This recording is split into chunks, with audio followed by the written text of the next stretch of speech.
30वा प्रश्न काय म्हणते बघा, समोरासमोर इथे या ठिकाणी संख्या आलेल्या आहेत. तर काय ह्याच्यामध्ये संबंध दडलेला आहे?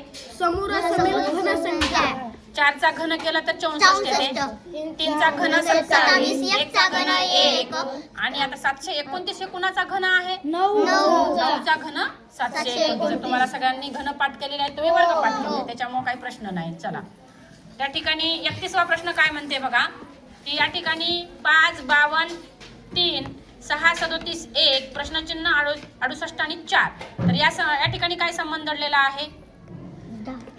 आता पहा, या ठिकाणी 3 चा जर आपण घन केला तर काय येते?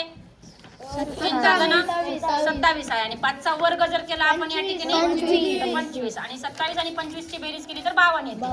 तसंच 6 चा वर्ग 36 आणि 1 चा घन 1, 36 आणि 1 37. आता या ठिकाणी 4 चा जर घन केला तर किती येतात? 4 चा घन 64 येते. आता 64 मध्ये आणि या ठिकाणी आपण कितीचा वर्ग करावा म्हणजे त्या दोघांची बेरीज 68 येते. 2 चा वर्ग 4. हा, कारण 64 मध्ये 4 मिळवले तर 68 येतात, म्हणून हे 4 कुणाचा वर्ग आहे? 2 चा वर्ग आहे, म्हणून या ठिकाणी पर्याय क्रमांक 1 आपलं उत्तर येतं. आता 32वा प्रश्न काय म्हणते बघा, 7, 9, 4, 52, 48, 40, 6 प्रश्नचिन्ह 6. तर या ठिकाणची संख्या आपल्याला शोधायची आहे. तर या ठिकाणी काय संबंध आहे? खालच्या व वरच्या संख्यांची बेरीज आणि त्याला 4 ने गुणायचं. 7 आणि 6 ची जर बेरीज केली तर 13 येते आणि 13 ला जर आपण 4 न गुणलं म्हणजे या ठिकाणी आपण काय करणार? 13 ला 4 न जर गुणलं आपण बघा या ठिकाणी 13 गुणिले 4 13 चौक 52. या ठिकाणी आलं का? आलं. म्हणजे प्रत्येक जण 4 च्या पटीत जायचे आपल्याला. 6 आणि 4 ची जर बेरीज केली तर 10, 10 चौक 40. तर मला सांगा 48 ही संख्या कुणाच्या 4 च्या पटीत आहे? 12 चौक 48. म्हणजे 9 मध्ये किती मिळवावे लागतील म्हणजे 12 येतात? 9 मध्ये 3 मिळवावे लागतील म्हणजे 12 येतात. 9 आणि 3 12, 12 चौक 48 म्हणून पर्याय क्रमांक 3 उत्तर आहे.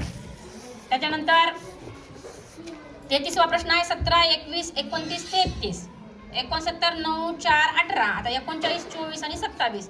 आता या ठिकाणी कोपऱ्यावरची संख्या येत आहे, तर असं काय असं मधामध्ये गुपित दडले? सर्व संख्यांची बेरीज 100 येते. सर्व संख्यांची बेरीज 100 येत आहे बघा. 7 आणि 1 8, 2 आणि 1 3 म्हणजे 38 आहेत या ठिकाणी.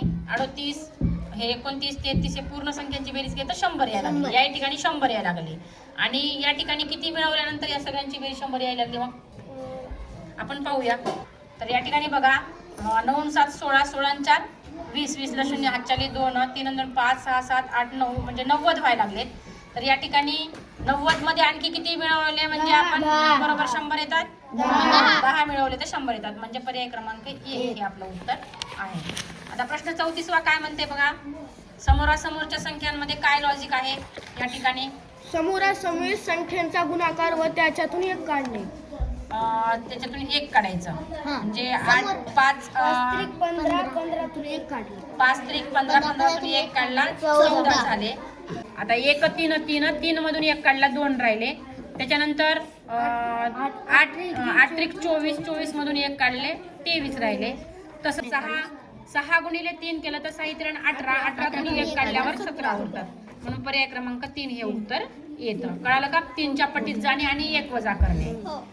प्रश्न 35वा काय म्हणत आहे, 3, 5, 144. आता या ठिकाणी सगळ्या संख्या दिलेल्या आहेत. या ठिकाणी प्रश्नचिन्ह दिलेलं आहे आपल्याला. तर या ठिकाणी कशाचा काय संबंध आहे आपण या ठिकाणी बघूया. बाहेरच्या संख्यांची बेरीज मधल्याचा वर्ग. असं का? 5 आणि 1 6, 6 आणि 6 12 आणि 1 13. 13चा वर्ग काय येते? 69. या ठिकाणी 6 आणि 4 10, 10 आणि 5 15. 15चा वर्ग काय येते? 225 येते. आता या ठिकाणी 12 येतील बघा. 5 आणि 3 7 8, 8 आणि या ठिकाणी 4 असतील. 8 आणि 4 12 म्हणजे 12चा वर्ग 144. कळालं का? म्हणजेच पर्याय क्रमांक 1 हे उत्तर येतं. 36वा प्रश्न आहे, 13, 4, 26, 14, 5, 35, 15, 6 प्रश्नचिन्ह. तर या ठिकाणी काय संबंध दडलेला आहे? खालच्या व संख्येचा गुणाकार व त्याची निमपट. 13 चौक 52, 52 ची निम्मे केले या ठिकाणी तर आपण 26 येतात. म्हणजे 52 चे निम्मे 2 न जर गुणला भागला आपण बेदुनी 4 आणि बेसक 12 म्हणजे 26 येतात. बरोबर आहे. 14 पंचे 70, 70 चे निम्मे 35, 15 सखी 90, 90 चे निम्मे 45 म्हणून पर्याय क्रमांक 4 येते. आता या ठिकाणी 37वा प्रश्न काय, 18, 27, 32, 23. या ठिकाणी सगळ्या संख्या वरची संख्या आपण काढायची आहे. तर या ठिकाणी काय संबंध आहे? तर या ठिकाणी पहा, या दोन समोरासमोरील संख्येची बेरीज किती येते? 50. आणि या दोन समोरासमोर संख्येची बेरीज 50 यायला लागली. आता या दोघांची बेरीज 60 येते आणि या दोघांची बेरीज 60 यायला लागलेली आहे. म्हणजे या ठिकाणी 50 झाले तर या ठिकाणी 60 झाले. तर या ठिकाणी बघा 7 आणि 3 8 9 10 10 हात चाला 1 म्हणजे 70. या ठिकाणी 70 झाली म्हणजे आता 47 मध्ये आणखी किती मिळवावेत म्हणजे 70 येतील. मग 7 आणि 3 8 9 10 हात चाला 1 4 1 5 आणि 5 2 6 7 म्हणजे 23. 47 मध्ये 23 मिळवलं तर 70 येतात या ठिकाणी. म्हणून 23 हे पर्याय क्रमांक 2 हे आपलं उत्तर आहे. प्रश्न 38वा. 4 2 20 6 5 61 7 प्रश्नचिन्ह 58. तर या ठिकाणी काय संबंध दडलेला आहे? 4चा वर्ग 16, 2चा वर्ग 4, 16 आणि 4 20. शाबास. 4चा वर्ग 16, 2चा वर्ग 4, 16 आणि 4 ची 20 म्हणजे यांच्या वर्गांची बेरीज केली तर पुढची संख्या येत आहे. 6चा वर्ग 36 आणि 25, 5चा वर्ग 25, 36 आणि 25 ची बेरीज केली तर 61. आता 7चा वर्ग 49. आता या ठिकाणी जर 49 मध्ये जर आपल्याला किती मिळवले म्हणजे बरोबर 58 येतात. तर मग काय करावं लागेल? 49 काढून द्यायचे म्हणजे या ठिकाणी 9 मिळतात. 9 मिळवले तर 58 होतात म्हणजे 3चा वर्ग 9. म्हणून या ठिकाणी पर्याय क्रमांक 4 हे आपलं उत्तर आहे. तर प्रश्न 39वा काय म्हणलेला आहे बघा. समोरासमोर संख्या आहेत काही 39 26 18 27 63. आता यामध्ये काय संबंध दडलेला आहे?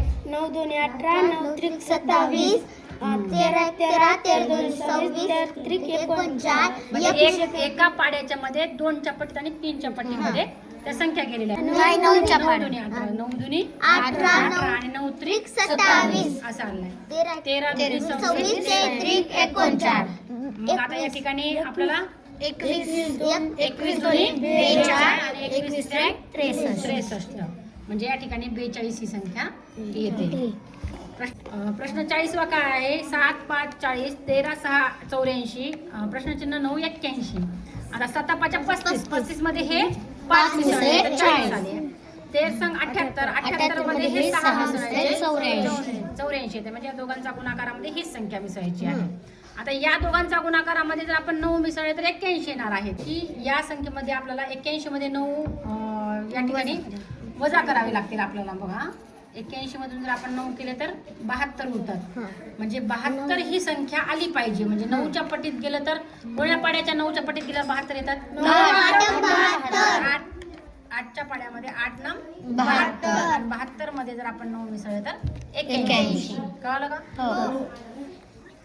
म्हणून पर्याय क्रमांक 3 हे आपलं उत्तर आहे.